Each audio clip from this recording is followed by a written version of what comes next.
Welcome to ICSE Computer Sathi. We cover the syllabus for classes 8, 9 and 10. Hello students, welcome back to the channel. आज हम solve करने वाले हैं ICSE class 10 computer applications का एक बहुत ही इम्पोर्टेंट प्रोग्रामिंग क्वेश्चन जो 2026 एग्जाम्स के लिए सुपर क्रिटिकल है। आज का क्वेश्चन है इनकैप्सुलेशन और क्लास एंड ऑब्जेक्ट्स पर। क्वेश्चन का नाम है मूवी मैजिक। इसमें हमें एक मूवी का डेटा स्टोर करना है और उसकी रेटिंग के हिसाब से बताना है कि मूवी हिट है या फ्लॉप।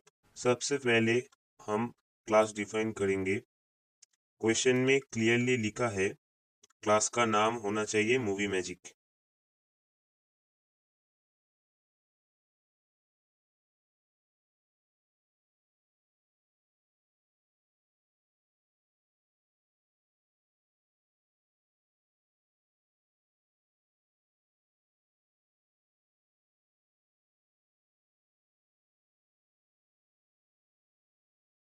यहाँ हमने 3 इंस्टेंस वेरिएबल्स लिए हैं जो क्वेश्चन में मांगा गया है। एक है ईयर, मतलब कि मूवी रिलीज का साल स्टोर करने के लिए ये इंटीजर है। दूसरा है टाइटल, मूवी का नाम स्टोर करने के लिए स्ट्रिंग है। तीसरा है रेटिंग, मूवी की पॉपुलैरिटी के लिए फ्लोट वेरिएबल हमने यूज किया है।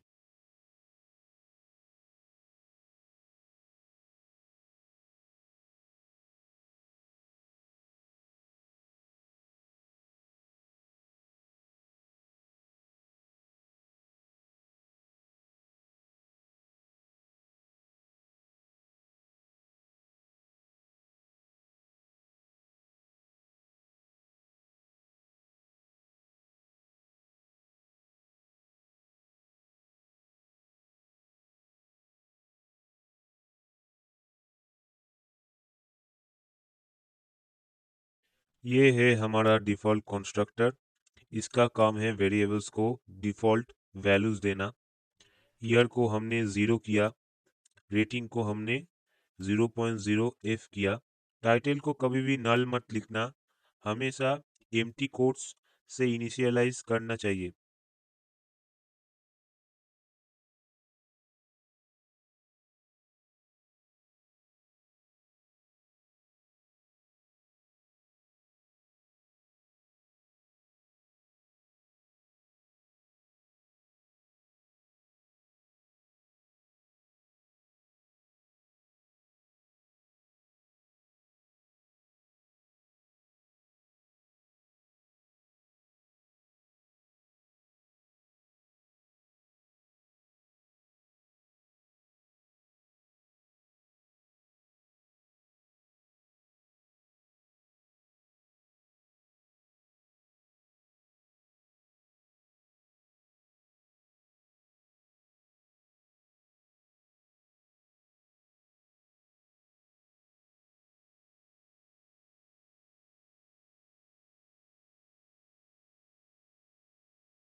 हमने एक्सेप्ट मेथड बनाया इनपुट्स लेने के लिए।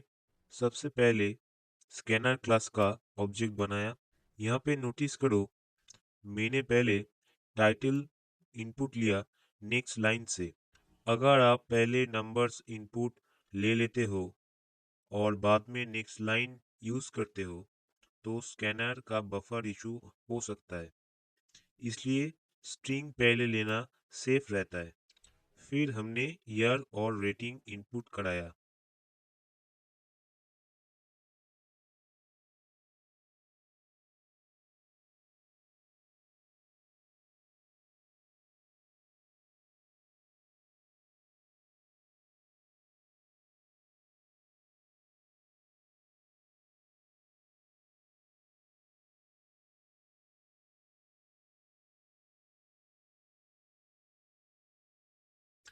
अब आते हैं इस प्रोग्राम का ब्रेन, जो है डिस्प्ले मेथड। हमें मूवी का टाइटल प्रिंट करना है और रेटिंग के हिसाब से मैसेज देना है। 0.0 से 2 के बीच में अगर होगा तो मूवी फ्लॉप होगा।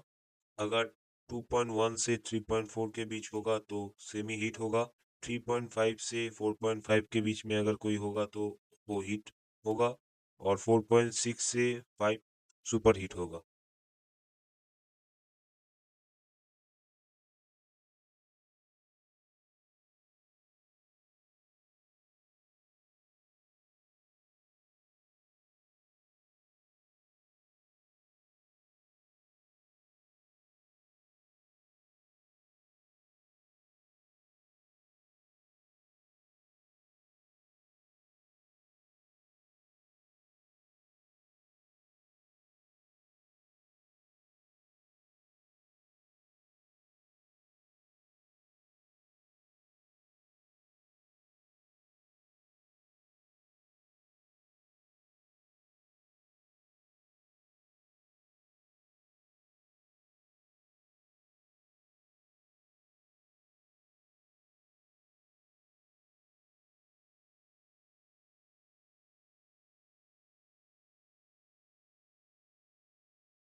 यहाँ हमने if else if ladder use किया है।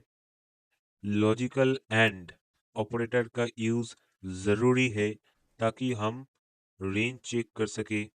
हमने एक एल्स ब्लॉक भी लगाया है इनवैलिड रेटिंग के लिए, ताकि अगर यूजर 5.0 से ज़्यादा वैल्यू डाल देता है तो प्रोग्राम कन्फ्यूजन में ना पड़ जाए।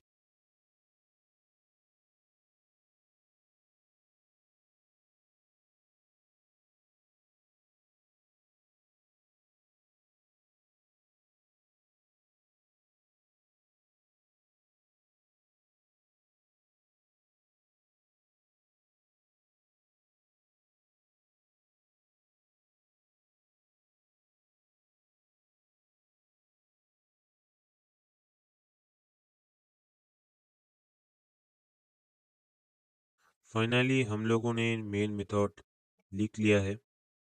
पहले मूवी मैजिक क्लास का एक ऑब्जेक्ट बनाया जिसका नाम रखा obj।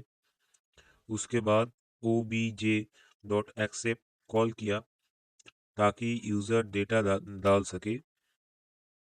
फिर obj डॉट डिस्प्ले कॉल किया रिजल्ट दिखाने के लिए। तो ये था हमारा पहला क्वेश्चन। बस दो चीज़ें याद रखना, स्ट्रिंग को हमेशा एम्प्टी कोट से इनिशियलाइज करना, और दूसरा if else लैडर में रेंजेस को ध्यान से लिखना। अगर इस क्वेश्चन में कोई डाउट है आप लोगों का तो आप कमेंट में बताओ। इसको मेमोराइज मत कीजिएगा, आप बस लॉजिक को समझिए। तो हम लोगों ने अभी कोड को कंपाइल करके भी देख लिया है और उसको रन करके भी देख लिया है। तो अभी चलिए हम लोग चलते हैं क्वेश्चन नंबर 2 पे।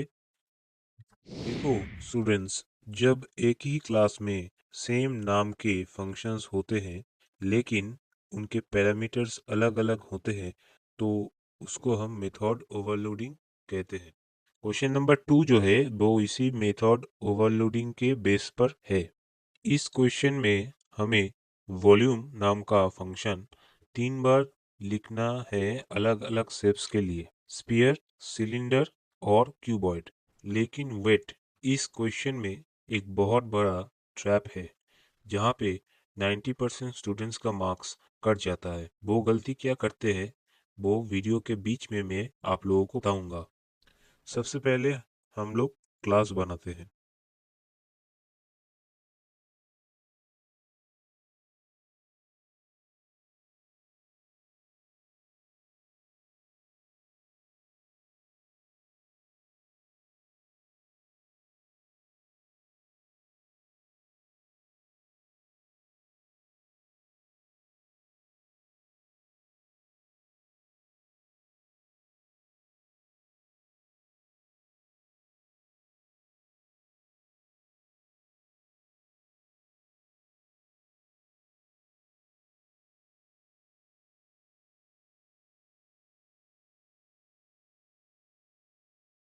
ये देखो दोस्तों, ये है पहला मेथड स्फीयर के लिए। इसमें सिर्फ एक पैरामीटर है, double R, that is radius. यहाँ पे एक क्रिटिकल ट्रैप है बच्चों। अगर आप कोड में 4/3 लिखोगे तो जावा उसे इंटीजर समझकर 1 बना देगा और आपका पूरा आंसर गलत आएगा। इसीलिए हमेशा 4.0 डिवाइडेड बाई 3.0 लिखना ज़रूरी है ताकि डेसिमल वैल्यू कैलकुलेशन में आए। ये छोटी सी गलती एग्जाम में 3 to 4 मार्क्स कटवा सकती है। अब नेक्स्ट शेप है सिलेंडर। इसके लिए हमें दो चीज चाहिए, हाइट और रेडियस।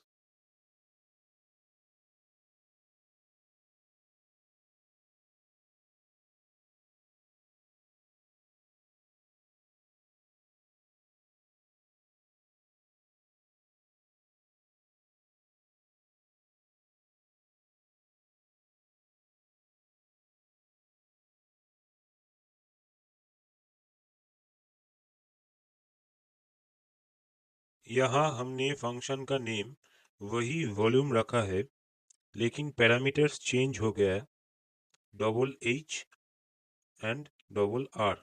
अगेन डॉट जीरो लगाना मत भूलना एक्यूरेट डिवीजन के लिए।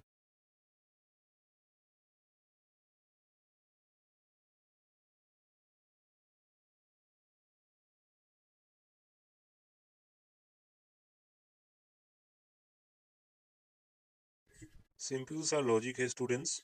यहाँ पे फंक्शन का नाम अगेन वॉल्यूम है, लेकिन अब 3 पैरामीटर्स हैं, एल, बी और एच। इसका रिटर्न स्टेटमेंट सीधा L into B into H है। देखा आपने, जावा ऑटोमेटिक समझ जाएगा कि कौन सा फॉर्मूला लगाना है बेस्ड ऑन कितने नंबर्स आप पास कर रहे हो। इसी को पॉलीमॉर्फिज्म कहते हैं। अब बनाते हैं मेन मेथड, जहां हम यूजर से इनपुट लेंगे और इन मेथड्स को कॉल करेंगे।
यहाँ पे हमने सबसे पहले स्कैनर और वॉल्यूम क्लास का ऑब्जेक्ट बनाया। जब हम object dot volume R1 call करते हैं, जावा दिखता है कि सिर्फ वन पैरामीटर है, तो वो स्पीयर वाला मेथड चलाता है। जब हम object dot volume h R2 call करते हैं, तो दो पैरामीटर वाला सिलेंडर लॉजिक चलाता है, और जब थ्री वैल्यूज देते हैं तो क्यूबॉइड कैलकुलेट होता है। तो स्टूडेंट्स, ये था मेथड ओवरलोडिंग का परफेक्ट एग्जाम्पल। बस ये याद रखना, नंबर 1, डिवीजन करते वक्त इंटीजर से बचो। 4/3 की जगह 4.0/3.0 लिखो।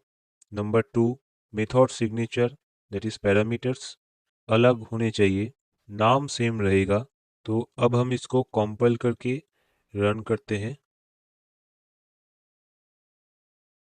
तो अभी हम लोग चलते हैं क्वेश्चन नंबर 3 पे। स्ट्रिंग के क्वेश्चंस आईसीएसई एग्जाम्स में हमेशा आते हैं, और ये क्वेश्चन बहुत स्पेशल है। हमें एक सेंटेंस लेना है, उसे अपर केस में कन्वर्ट करना है, और दो कम करने हैं।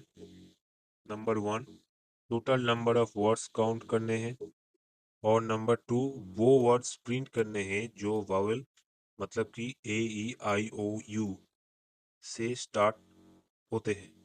तो चलो देखते हैं कैसे एक सिंपल ट्रिक से ये कॉम्प्लेक्स लॉजिक सॉल्व होगा। सबसे पहले क्लास बनाते हैं स्ट्रिंग एनालिसिस, और उससे पहले स्कैनर इंपोर्ट करते हैं।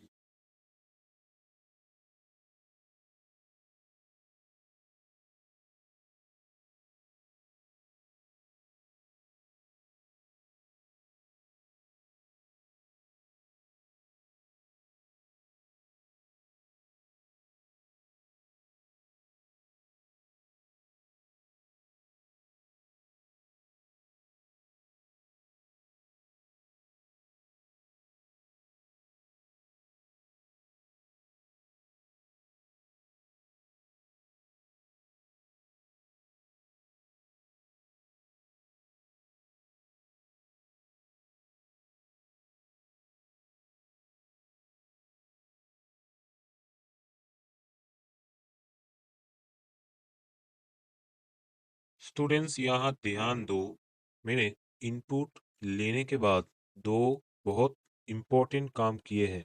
Number 1, S dot to upper case.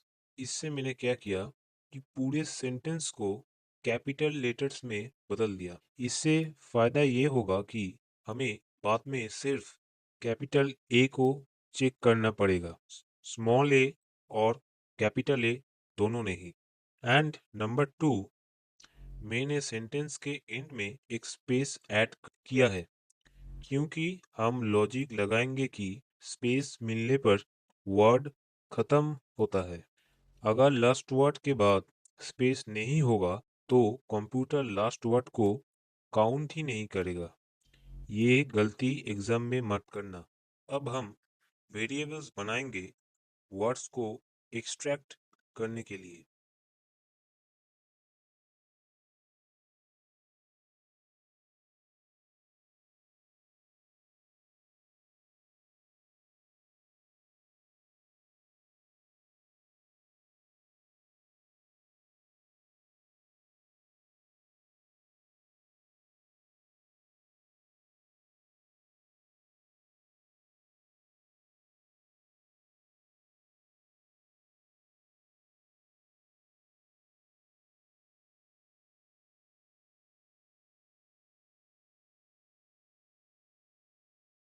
यहाँ पे हमने वर्ड वेरिएबल खाली रखा है, इसमें हम एक एक कैरेक्टर जोड़ेंगे। And number 2, the loop will run from index 0 up to length -1 car at I. We extract each character one by one and store it in the variable ch. अब आते हैं मेन लॉजिक पे। हम check करेंगे कि character space है या नहीं।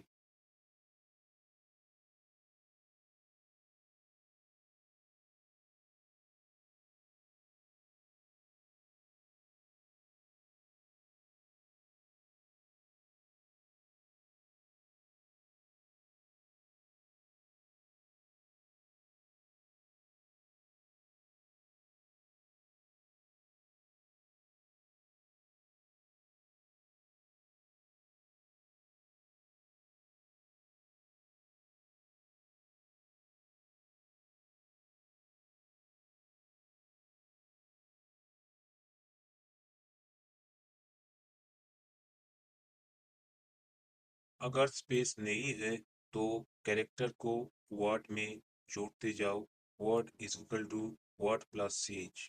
और अगर स्पेस है इसका मतलब पिछला वर्ड कंप्लीट हो चुका है। अब हम इस वर्ड को चेक कर सकते हैं। वर्ड काउंट प्लस प्लस कर दिया क्योंकि एक नया वर्ड मिल गया है। अब हम चेक करते हैं कि क्या ये वर्ड वावल से शुरू हो रहा है।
वर्ड डॉट कार्ड एट 0 से हमने वर्ड का पहला लेटर निकाला एंड इफ कंडीशन में चेक किया कि क्या वो ए ई आई ओ या यू है। अगर है तो वर्ड को प्रिंट कर दिया। सबसे important step, word equals empty string else block खत्म होने से पहले वर्ड को वापस एम्प्टी करना जरूरी है। अगर ये नहीं करोगे तो अगला वर्ड पिछले वर्ड के साथ चिपक जाएगा। बोर्ड एग्जाम में स्ट्रिंग टोकेनाइजर यूज मत करना। कार्ड एट और लूप वाला लॉजिक ही बेस्ट है और फुल मार्क्स दिलाएगा आप लोगों को। अब हम लोग पहले इसको कंपाइल करते हैं फिर रन करेंगे। सपोज हम लोग इनपुट देते हैं कि एजुकेशन इज द की। तो चलिए अब हम लोग चलते हैं क्वेश्चन नंबर 4 पर। ओके स्टूडेंट्स, तो अभी हम आ चुके हैं क्वेश्चन नंबर 4 पे। इस क्वेश्चन में हमें सॉर्टिंग और सर्चिंग दोनों एक साथ करनी है। प्रॉब्लम स्टेटमेंट सिंपल है लेकिन लंबा है। नंबर 1, 15 इंटीजर्स इनपुट लेने हैं। नंबर 2, उन्हें बबल सॉर्ट से असेंडिंग ऑर्डर में लगाना है।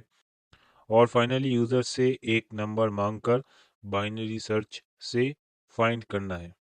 इस क्वेश्चन में 15 मार्क्स छुपे हैं, तो वीडियो को एंड तक देखना क्योंकि बबल सॉर्ट के लूप में एक ऐसी गलती होती है जिससे पूरे मार्क्स कट सकते हैं। तो चलो शुरू करते हैं एरे मास्टर क्लास से।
सबसे पहले हमने साइज 15 का एरे डिक्लेयर किया। एक सिंपल फॉर लूप लगाकर यूजर से 15 नंबर्स इनपुट ले लिया। एग्जाम में ध्यान रखना अगर क्वेश्चन में 15 लिखा है तो साइज 15 ही होनी चाहिए। अब हम लोग आते हैं सबसे इम्पोर्टेंट पार्ट बबल सॉर्ट पे हमें एरे को असेंडिंग ऑर्डर में लगाना है।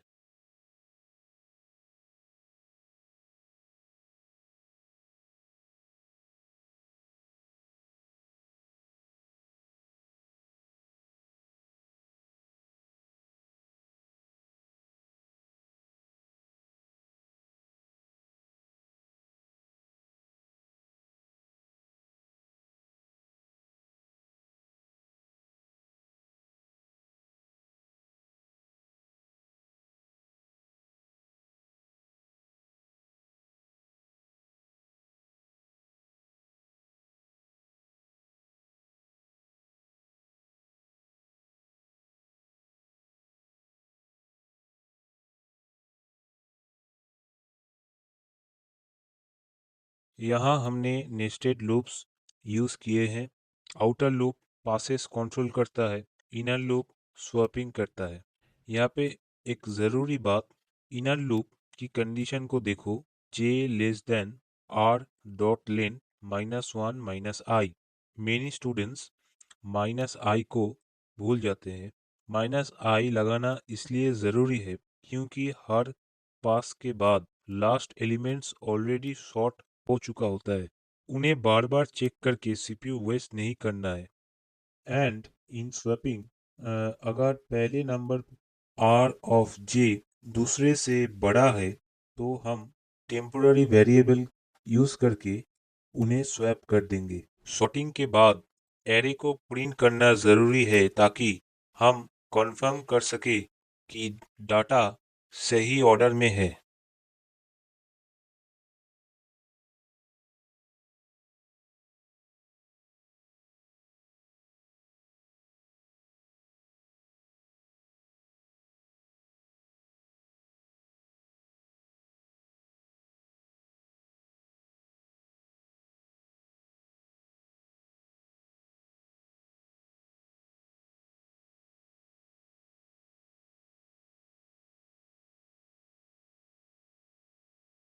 मैंने यहाँ पे एनहेंस्ड फॉर लूप यूज़ किया है प्रिंट करने के लिए। आप अगर चाहो तो नॉर्मल लूप भी यूज़ कर सकते हो। अब आती है बाइनरी सर्च की बारी। रिमेंबर, बाइनरी सर्च सिर्फ सॉर्टेड एरे पर काम करता है, इसलिए हमने पहले सॉर्ट किया।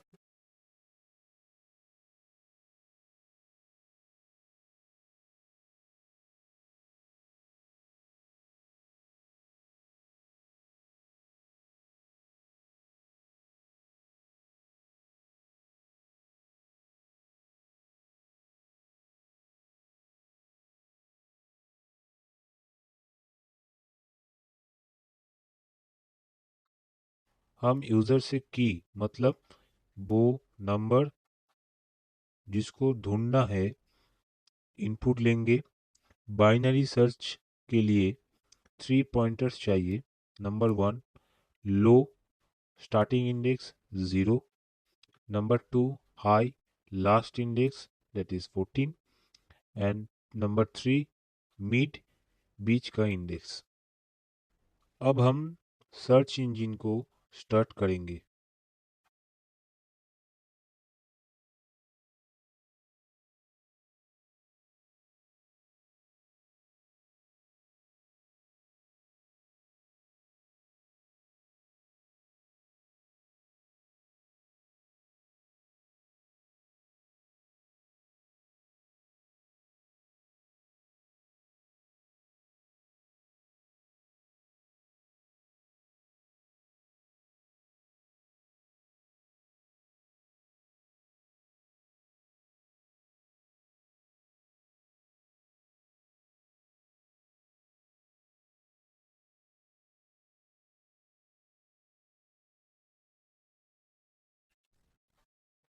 यहाँ पर लॉजिक को समझो।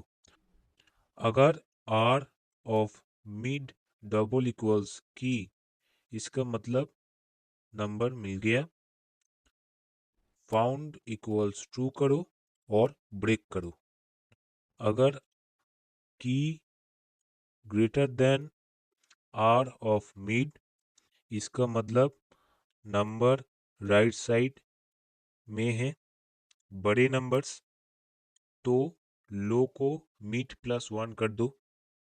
अगर key less than arr of mid, इसका मतलब नंबर लेफ्ट साइड पे है छोटे नंबर से, तो हाई को मिड माइनस 1 कर दो। लूप खत्म होने के बाद बस चेक करना है कि नंबर मिला या नहीं।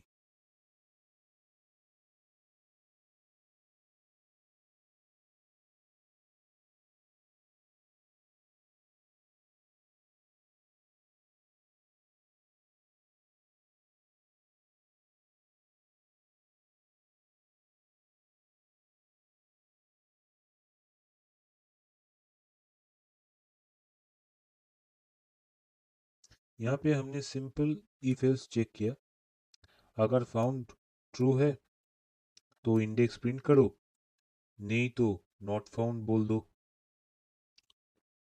तो यहाँ पर मैं एक क्विक रिकैप दे देता हूँ। नंबर 1, बबल सॉर्ट में इनर लूप लेंथ -1 -i तक चलाना।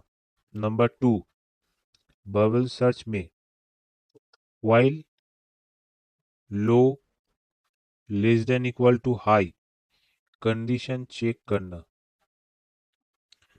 तो ये देखिए प्रोग्राम को कंपाइल करने के बाद प्रोग्राम रन कर रहा है। तो चलिए अभी हम चलते हैं क्वेश्चन नंबर 5 पे।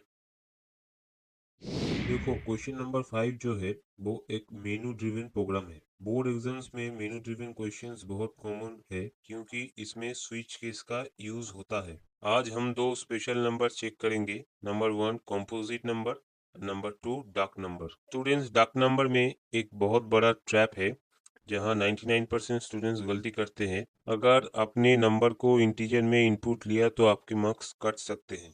तो सबसे पहले हम क्लास बनाते हैं नंबर मेनू नाम से।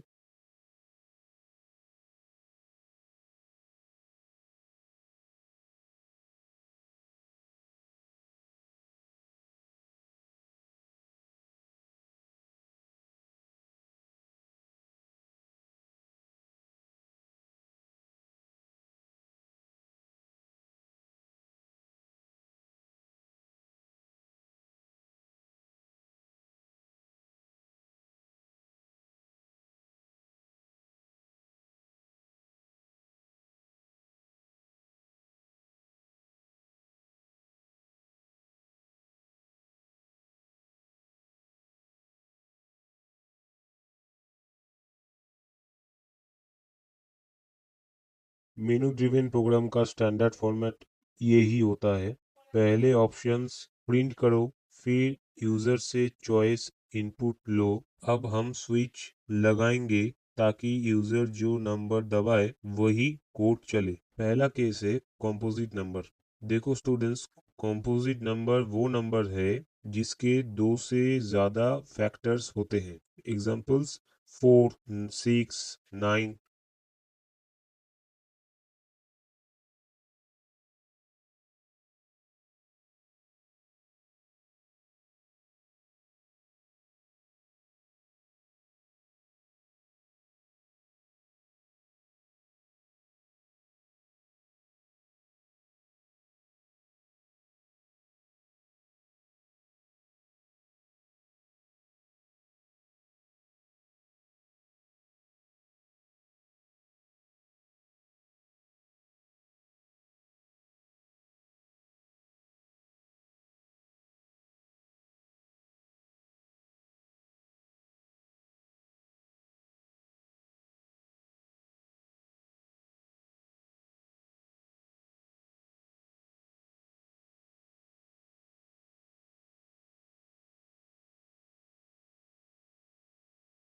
हमने 1 से लेकर n तक लूप चलाया। फिर हमने चेक किया क्या नंबर डिवाइड हो रहा है। अगर हाँ तो फैक्टर्स काउंट बढ़ा दिया। लास्ट में चेक किया अगर फैक्टर्स 2 से बड़ा है तो कंपोजिट है। ब्रेक लगाना मत भूलना, नहीं तो अगला केस भी चल जाएगा। अब आते हैं main part, that is duck number. देखिए डक नंबर का डेफिनेशन है कि नंबर में 0 होना चाहिए लेकिन शुरू में 0 नहीं होना चाहिए। फॉर एग्जाम्पल अगर मैं बोलूँ कि 205 ये डक नंबर है क्योंकि इसमें 0 है, शुरू में 0 नहीं है, लेकिन 025 ये डक नंबर नहीं है। यहाँ पे मैं एक वार्निंग देना चाहता हूँ। अगर आप int n equals sc dot next int लिखोगे और यूजर ने डाला 0123 तो जावा उसे 123 बना देगा, लीडिंग 0 गायब हो जाएगा। इसलिए हम इनपुट को स्ट्रिंग की तरह लेंगे।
तो यहाँ पर हमने sc डॉट नेक्स्ट यूज किया स्ट्रिंग लेने के लिए। num str डॉट चार एट 0 डबल इक्वल्स 0। इसका मतलब अगर पहला कैरेक्टर 0 है तो रिजेक्ट कर दो। हमने लूप 1 से स्टार्ट किया, अगर आगे कहीं भी 0 मिला तो हैश 0 इक्वल्स ट्रू सेट कर दिया है। लास्ट में डिफॉल्ट केस जरूर लगाना चाहिए इनवैलिड चॉइस के लिए।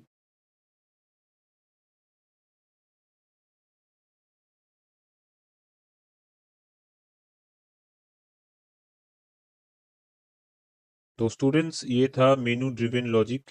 डक नंबर के अलावा स्पाई नंबर मतलब sum is equal to product और क्रोनिक नंबर भी इम्पोर्टेंट है, उन्हें भी रिवाइज कर लेना। तो चलो अब इस प्रोग्राम को हम लोग कंपाइल करते हैं, उसके बाद हम लोग रन करेंगे।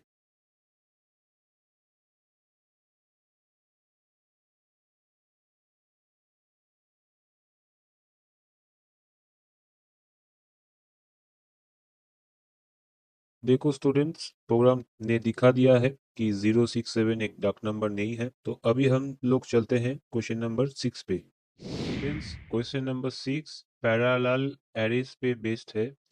पैरेलल एरे सुनने में कॉम्प्लेक्स लगता है पर कॉन्सेप्ट बहुत सिंपल है।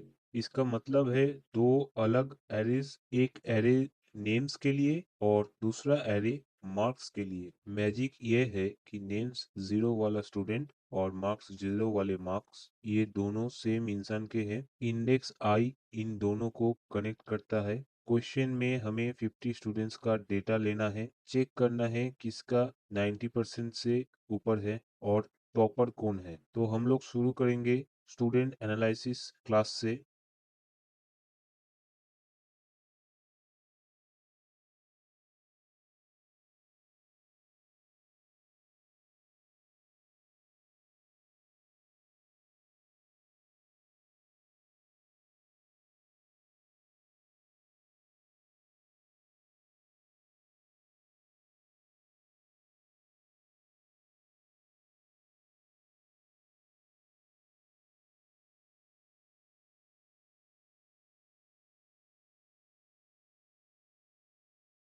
यहाँ ध्यान दे, क्वेश्चन ने एक्सप्लिसिटली बोला है 50 स्टूडेंट्स।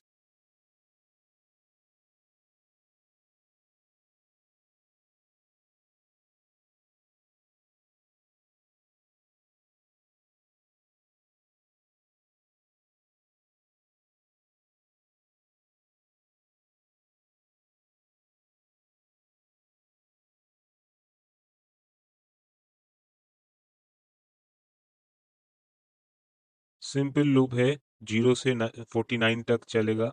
हमने पहले नेम्स लिया और फिर आई पोजीशन पर मार्क्स स्टोर किया। यही है पैरेलल एरे का बेस। अभी पहला टास्क है उन बच्चों के नाम बताना जिनके 90% से ज्यादा आए हैं।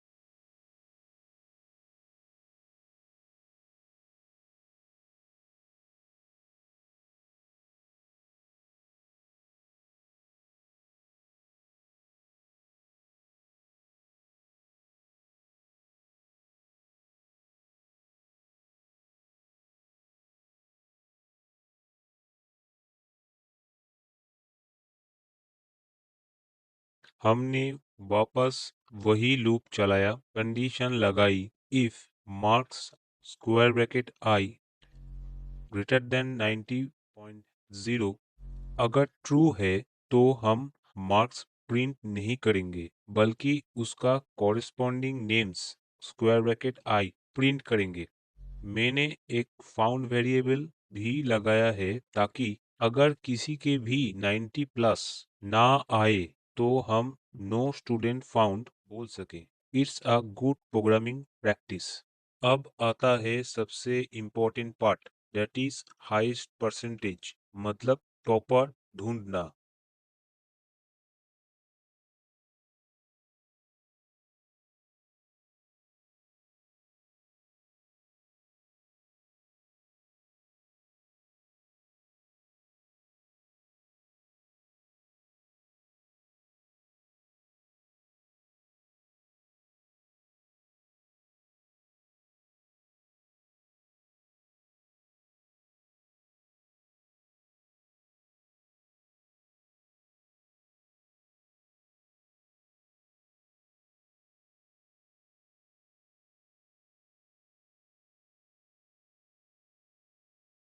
हमेशा मैक्स मार्क को मार्क्स 0 यानी पहले स्टूडेंट के मार्क्स से इनिशियलाइज करो, 0 से नहीं, क्योंकि अगर सबके मार्क्स नेगेटिव हुए, हाइपोथेटिकली स्पीकिंग, तो 0 वाला लॉजिक फेल हो जाएगा। हमने मैक्स इंडेक्स भी स्टोर किया क्योंकि हमें सिर्फ मार्क्स नहीं, टॉपर का नाम चाहिए जो मैक्स इंडेक्स से मिलेगा। अब बस टॉपर का नाम प्रिंट करना है।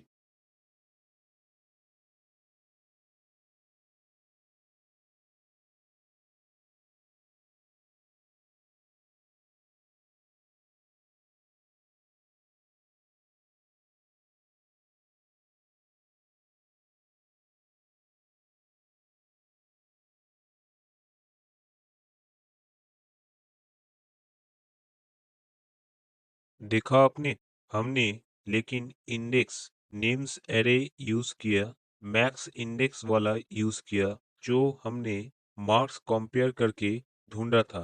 सो स्टूडेंट्स, हमेशा याद रखना, एरेज का साइज क्वेश्चन के हिसाब से रखना। मैक्स निकलते वक्त इंडेक्स को स्टोर करना मत भूलना, वरना नाम प्रिंट नहीं कर पाओगे।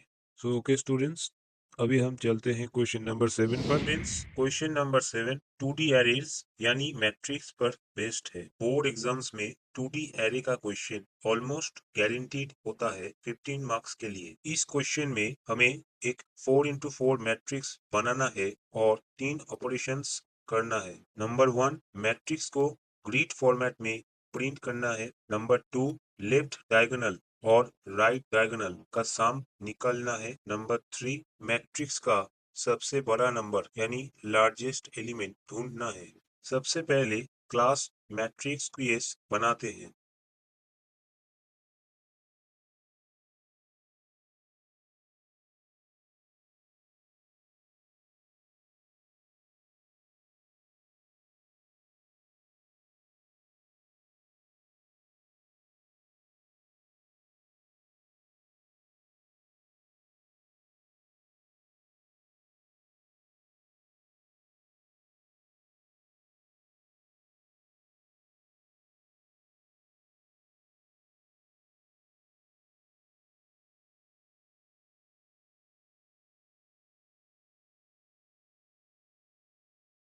स्टूडेंट्स यहाँ पे नोट कीजिए, मैंने m स्क्वायर ब्रैकेट्स में 4 दो बार लिखा है। ऐसा मैंने इसलिए किया क्योंकि क्वेश्चन में 4 इंटू 4 ऑर्डर मांगा है एंड मैक्स को इंटीजर डॉट मीन वैल्यू से इनिशियलाइज किया ताकि कोई भी नंबर इससे बड़ा हो सके। आप 0 भी ले सकते हो अगर सिर्फ पॉजिटिव नंबर्स हैं, पर ये सेफ है अगर आप मैक्स को इंटीजर डॉट मीन वैल्यू से इनिशियलाइज करते हो तो।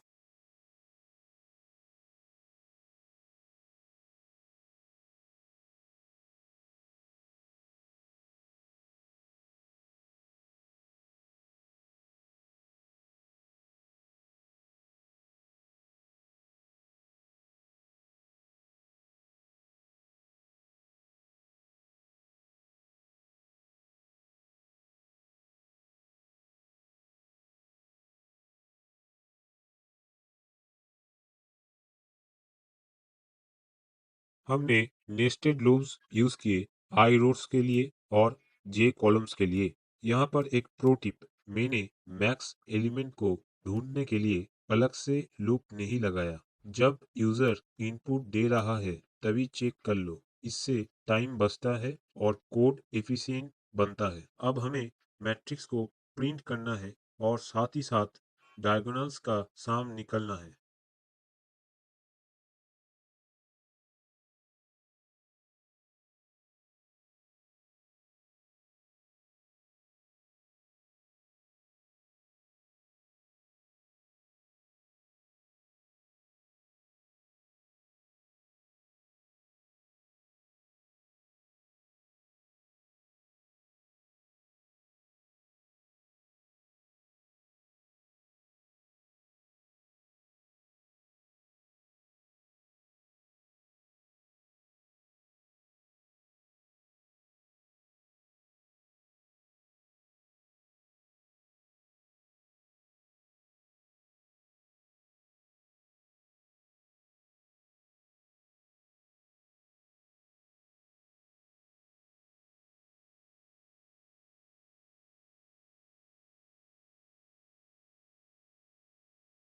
स्टूडेंट्स, यहाँ तीन चीजें हो रही है। नंबर वन, टैब यूज किया ताकि नंबर्स ग्रिड में नीट दिखे। नंबर टू, लेफ्ट डायगोनल वहाँ होता है जहाँ रो और कॉलम नंबर सेम हो, जैसे कि 0,0, 1,1, 2,2, 3,3। इसलिए कंडीशन है if I double equals J. And number three, right diagonal के कोऑर्डिनेट्स देखो, 0,3, 1,2, 2,1, 3,0। इन सब का सम देखो, जैसे कि 0 plus 3 is equal to 3, 1 plus 2 is equal to 3। इसलिए कंडीशन है if I plus J double equals 3। हमेशा याद रखना, यहाँ पे 3 इसलिए क्योंकि साइज 4 है। अब लूप खत्म होने के बाद बस रिजल्ट्स प्रिंट कर दो।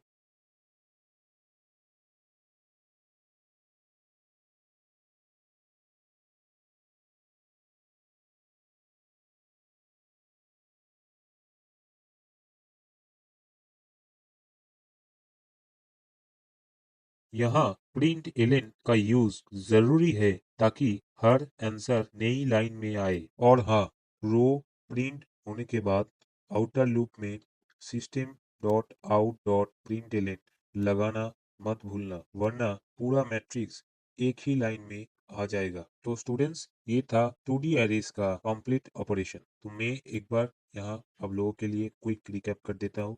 नंबर वन, लेफ्ट डायगोनल होगा i double equals j, right diagonal होगा i plus J double equals size minus one. यहाँ पे साइज क्वेश्चन में 4 है, इसलिए यहाँ होगा 3। नंबर थ्री, ग्रिड फॉर्मेट के लिए टैब यूज करें। अब हम इस प्रोग्राम को कंपाइल एंड रन करेंगे। देखो स्टूडेंट्स, हमारा प्रोग्राम कंपाइल भी हो चुका है और रन भी ठीक तरह से कर रहा है। तो अभी हम लोग चलते हैं द लास्ट क्वेश्चन पर, क्वेश्चन नंबर 8। स्टूडेंट्स, अभी हम पहुंच गए हैं इस इम्पोर्टेंट क्वेश्चन सीरीज का आखिरी सवाल पर, क्वेश्चन नंबर 8, और टॉपिक है pattern generation using nested loops. इस क्वेश्चन में हमें यूजर की चॉइस पर दो पैटर्न्स बनाने हैं। नंबर वन, न्यूमेरिक ट्रायंगल, जहां नंबर्स रिपीट होते हैं, जैसे कि for example 22, 333 and number 2 string triangle जहां वर्ड एक्सपैंड होता है। Example B B L U. Pattern questions में आउटर लूप और इनर लूप का कनेक्शन समझना जरूरी है। क्लास का नाम रखते हैं पैटर्न जनरेटर। ये भी एक मेनू ड्रिवन प्रोग्राम है।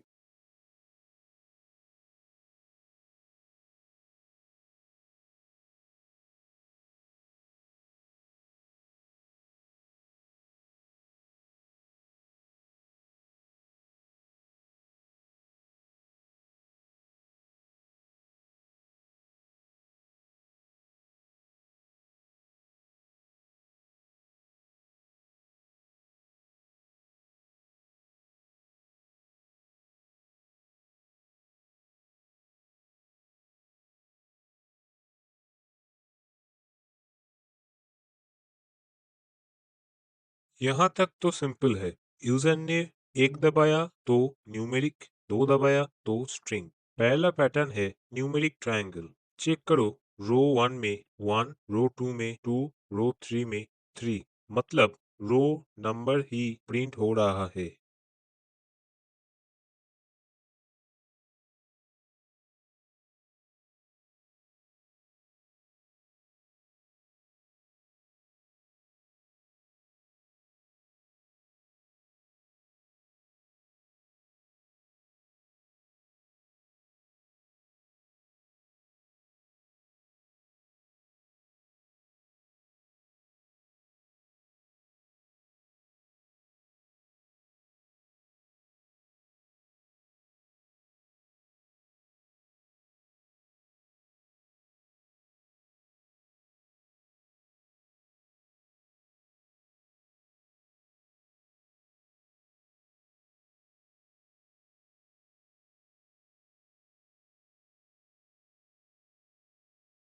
ये एक क्रिटिकल पार्ट है। देखिए, आउटर लूप आई 1 से 5 तक चलेगा रोज के लिए, और इनर लूप जे 1 से आई तक चलेगा। अगर रो 3 है तो लूप 3 बार चलेगा। तो फिर प्रिंट क्या करें? यहाँ बहुत स्टूडेंट्स गलती कर देता है।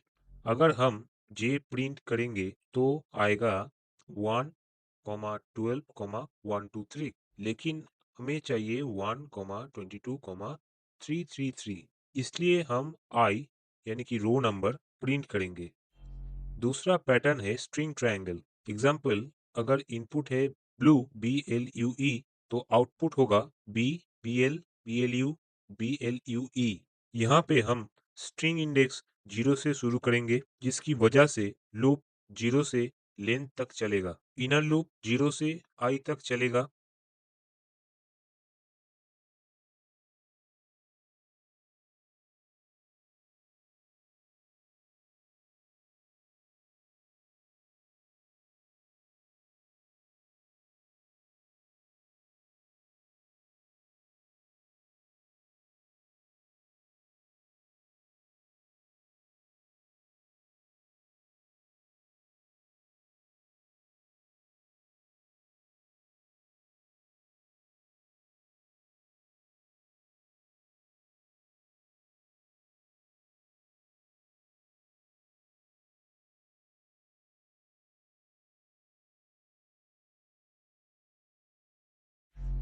तो जैसा कि मैंने बोला, स्ट्रिंग इंडेक्स 0 से शुरू होता है, इसलिए लूप 0 से लेंथ तक चलेगा। इनर लूप 0 से आई तक चलेगा। यहाँ हम word dot r at j print कर रहे हैं। जब i equals 0, loop 0 to 0 print char at 0 मतलब बी। जब i equals 1, loop 0 to 1 that means print char at 0, char at 1 that means BL। जब i equals two print ELU। Simple logic है। हर रो में शुरू से लेकर करेंट रो तक के कैरेक्टर्स प्रिंट करने हैं।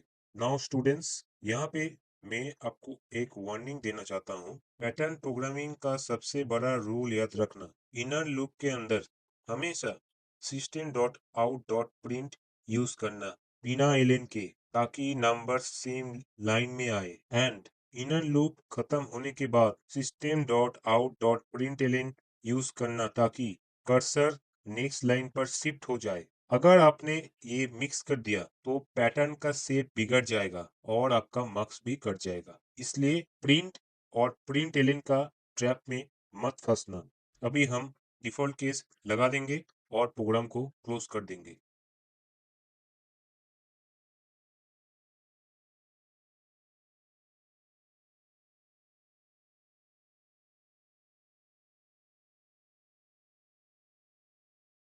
अभी हम इसको कंपाइल करेंगे और रन करेंगे।